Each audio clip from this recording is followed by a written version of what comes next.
মাঝে মাঝে স্বপ্নে দেখেন আপনি মারা গেছেন, বউ বাচ্চা কান্নাকাটি করতেছে, ঘুমোর থেকে উঠে দেখেন না বেঁচে আছি। স্বপ্ন তো স্বপ্নই, কথা বলেন ঠিক কিনা? যুবকেরাও কিন্তু স্বপ্ন দেখে। প্রত্যেকটা যুবক নিজের রুমের ভিতরে বলিউড টলিউড হলিউড নায়িকাদের ছবি দিয়ে ঘর সাজায় রাখছে।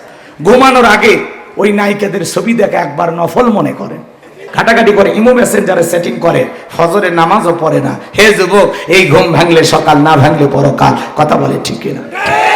কত যুবক ঘরের দরজা লাগায় দিয়ে মোবাইলে অশ্লীল ভিডিও দেখে, আছে না নাই? কথা বল না কেন? এই মোবাইল যুব সমাজকে নষ্ট করছে, কথা বলেন ঠিক কিনা? বলবো, আমি বলবো, রাগ করবেন না তো? দেশে মোবাইল আইছে, সিটি বন্ধ হইয়াছে, দিওয়ানা বানাইছে, পোলা মাইয়ার মনের কথা ভাসে বাতাসে। বলবো? ও দেখো পোলা পানের মন বাদা ফেসবুকে এখন, ও দেখো পোলা পানের মন বাদা ফেসবুকে এখন, মোবাইলে চ্যাটিং কইরা কাটায় সারাক্ষণ। এই মোবাইল পাইয়া দেখো মদনের মাইয়া, এই মোবাইল পাইয়া দেখো মদনের মাইয়া, কি কাণ্ড ঘটাইছে, স্বামী সংসার আইকা নাকি পালাইয়া গেছে। পরকীয়া প্রেম আছে না? না, দুই বাচ্চার মা পালিয়ে যায়, চার বাচ্চার মা পালিয়ে যায়, কত বড় নির্লজ্জ বেহায়া এই নারী। সোনার দেশটা ধ্বংস করেছে এই পরকীয়া প্রেম, কথা বল না কেন? দেশে মোবাইল আইছে, চিঠি বন্ধ হইয়াছে, দিওয়ানা বানাইছে, পোলা মাইয়ার মনের কথা ভাসে বাতাসে। ও দেশে টিকটক আসিয়া সব গেল ভাসিয়া। টিকটক বোঝেন না?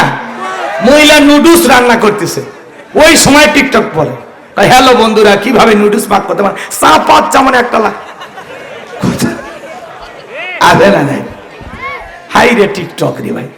দেশে টিকটক আসিয়া সব গেল ভাসিয়া, সিদ্দিক সোরা নায়ক হইছে আইডি খুলিয়া। এই মোবাইলে হাই কি জাদু আছে ভাই, পোলা পান বুঝাছে, পড়ালেখা তুইলা রাখছে সপ্ত আকাশে। অটো পাঠছে, দয়ার নেত্রী ছিল গো, কথা কয় না কেন? পড়াশোনা ছাড়াই পাস করাই দিছে। রাগ করছেন আপনারা? এই জন্য তো আজকে যুবকেরা নেশার বোতল নিয়ে ঘোরে, মাদকে আসক্ত। কথা বলেন?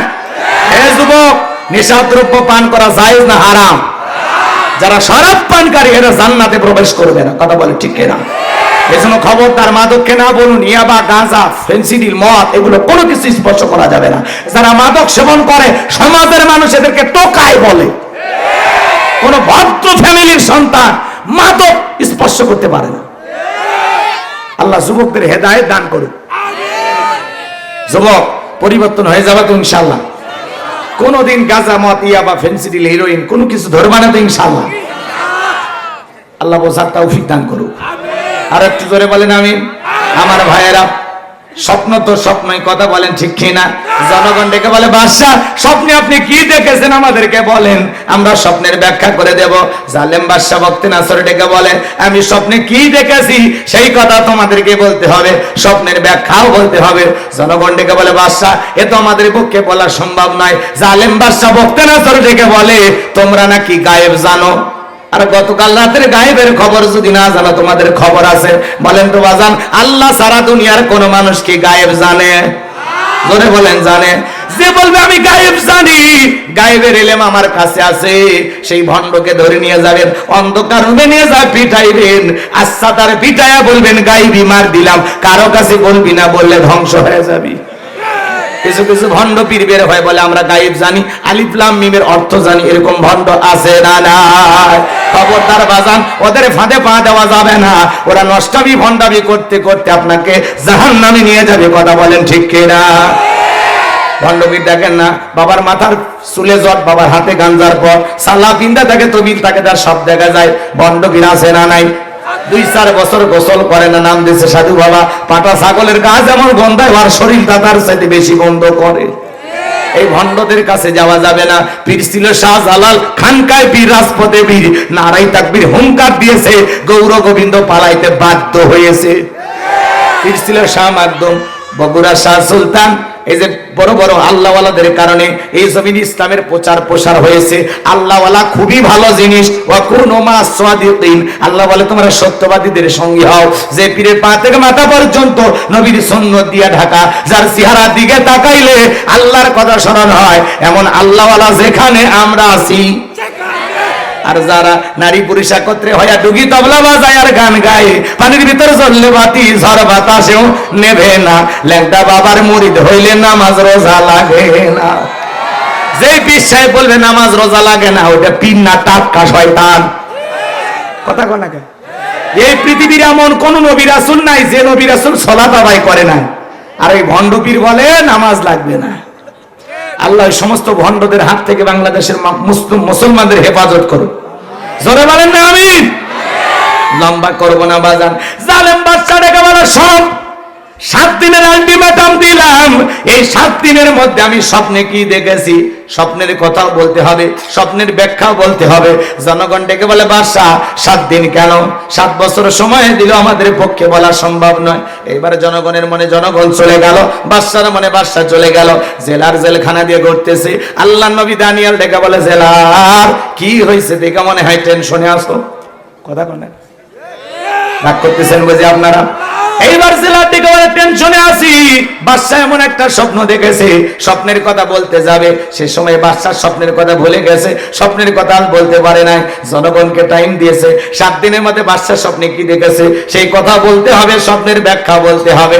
আল্লাহ নবী দানিয়েল ডেকে বলে জেলার তুমি তোমার বাদশার কানে খবর পৌঁছায় দাও, তোমার বাদশা স্বপ্নে কি দেখেছে সেইটাও আমার জানা আছে, এই স্বপ্নের ব্যাখ্যা কি দুইটাই আমি জানি। জোরে বলেন মারহাবা। আজকে আপনারা একটা আশ্চর্যজনক ভিডিও দেখছেন কিনা আমি জানি না বাজান গো, জেলখানার ভিতরে কোটি টাকার লেনদেন হচ্ছে। দেখছেন আপনারা, দেখছেন ভিডিওটা? জেলখানার ভিতরে বাজান গো আমার আসামিদেরকে রুমের ভিতরে রাখা হয়, ওখানে গ্রিল থাকে, লোহার যে গ্রিল, এই গ্রিলের ফাঁক দিয়া একজন টাকা করে দিচ্ছে, আর একজন নিচ্ছে। ওখানে পুলিশের ভাইরা দাঁড়িয়ে আছে, প্রকাশ্যে জেলখানার ভিতরে কোটি টাকার লেনদেন হচ্ছে। কিসের টাকা, কার টাকা, কিসের টাকা, কোথা থেকে আসলো, আসামির এত টাকা কোথায় পাইলো? এই ভিডিওটা সোশ্যাল মিডিয়াতে ভাইরাল হয়েছে। রহস্যটা কি জাতির সামনে জানানোর দরকার আছে না? না, এমন জেলখানার গল্প শোনা যায়, টাকা দিলে নাকি জেলখানার ভিতরেও নেশা দ্রব্য পাওয়া যায়। দেখলেন না, এর আগে জেলখানায় একটা মহিলার সাথে গল্প পর্যন্ত করতেছিল, আজকে জেলখানার ভিতরে টাকা লেনদেন হচ্ছে। কিসের টাকা? এরা এত টাকা পাইলো কোথায়? এরা কারা? জাতির সামনে এদেরকে পরিষ্কার ভাবে তুলে ধরার দরকার আছে না? না, লেখা আছে রাখিব নিরাপদ, দেখাবো আলোর পথ। মুরগি চোর যায়, ডাকাত হয়ে বের হয়ে আসে। কথা বল, একজন মুরগি চুরি করে জেলখানা ঢুকছে, এক ডাকাতের সাথে ধাক্কা খাচ্ছে। ডাকাত বলে আমার ধাক্কা দিলি কোন মামলার আসামি? মুরগি চুরি করছে। এই যুগে মুরগি চুরি চলে? আয় আজ থেকে আমার কাছে আয়। ডাকাতের সাথে ওঠা বসা করে ডাকাতের ট্রেনিং দিয়া ওই মুরগি চোর এখন পিস্তল নিয়ে রাস্তার মধ্যে ছিনতাই করে। কথা বলে ঠিক কিনা? আর আল্লাহওয়ালা আলেমেরা জেলখানা যায়, উজুর পানিও ঠিক মতো পায় না, আর ওরা জেলখানার ভিতরে কোটি টাকা লেনদেন করতেছে। এই টাকা আসলো কোথা থেকে? হিসাব দেওয়া দরকার আছে না? নাই। এটা কোন জেলখানার ভিডিও সেটাও খুঁজে পাওয়া যাচ্ছে না বাজান গো আমার। তাহলে সমাজে কত কিছু চলতেছে চোখের সামনে, আপনার আমার কালো পর্দা তুলে দিয়েছে, আমরা কিছুই টের পাচ্ছি না। কথা কোন ঠিক?